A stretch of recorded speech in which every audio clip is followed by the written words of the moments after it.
കോട്ടയം കാഞ്ഞിരപ്പള്ളിയിൽ സ്ത്രീയെ കഴുത്തറുത്ത് മരിച്ച നിലയിലും യുവാവിനെ തൂങ്ങി മരിച്ച നിലയിലും കണ്ടെത്തി. മോർക്കോലിൽ ഷേർലി മാത്യുവിനെയാണ് വീട്ടിൽ കഴുത്തറുത്ത നിലയിൽ കണ്ടെത്തിയത്. തൂങ്ങി മരിച്ച നിലയിൽ കണ്ടെത്തിയ യുവാവ് കോട്ടയം സ്വദേശിയെന്നാണ് സംശയം. ടോബി ജോൺസൺ ചേരുന്നുണ്ട് കോട്ടയത്ത്. ടോബി, എന്തൊക്കെയാണ് വിവരങ്ങൾ ടോബി? ഇന്നലെ അർദ്ധരാത്രിയോടുകൂടിയാണ് ഈ സംഭവം നടക്കുന്നത്. കാഞ്ഞിരപ്പള്ളി കൂവപ്പള്ളിക്ക് സമീപത്ത് താമസിച്ചിരുന്ന സ്ത്രീയും അതുപോലെ തന്നെ അവരുടെ ഒപ്പമുണ്ടായിരുന്ന ഒരു ആളുമാണ് മരിച്ചതായിട്ട് നമുക്ക് അറിയുന്നത്. ഷെറിനാണ് ഇവരുടെ പേരെന്ന് പറയുന്നു. ഈ മരിച്ച യുവാവിന്റെ പേര് ഇതുവരെ ലഭ്യമായിട്ടില്ല. കോട്ടയം സ്വദേശിയാണ് എന്നുള്ളൊരു സംശയമാണ് പോലീസിനുള്ളത്.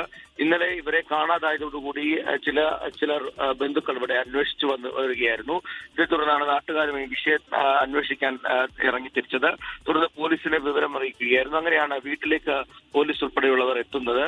തുടർന്ന് നടത്തിയ അന്വേഷണത്തിൽ പിൻവാതിൽ തുറന്നു കിടക്കുന്നതായി കാണുകയും അതിലൂടെ കയറിയപ്പോൾ വീട്ടിനുള്ളിൽ ഇരുവരുടെയും മൃതദേഹം കണ്ടെത്തുകയുമായിരുന്നു. ഈ ഷെറിനെ വീട്ടിലെ കിടപ്പുമുറിയിൽ കഴുത്തറുത്ത നിലയിൽ ചോര വന്ന നിലയിലാണ് കിടന്നിരുന്നത്. അതോടൊപ്പം തന്നെ ഈ യുവാവ് സ്റ്റെയർ കേസിൽ കെട്ടിത്തൂങ്ങി മരിച്ചത് അവസ്ഥയിലുമായിരുന്നു എന്നാണ് നമുക്ക് അവിടെ നിന്നും അറിയാൻ കഴിയുന്നത്.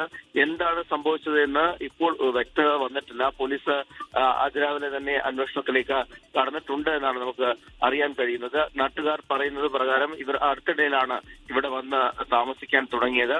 അതുകൊണ്ട് തന്നെ കൂടുതൽ വിവരങ്ങളൊന്നും ഇവരെക്കുറിച്ച് നാട്ടുകാർക്കും അറിയില്ല. എന്തായാലും വിശദമായിട്ടുള്ള അന്വേഷണത്തിലേക്ക് നിലവിൽ കാഞ്ഞിരപ്പള്ളി പോലീസ് കടന്നിട്ടുണ്ട്.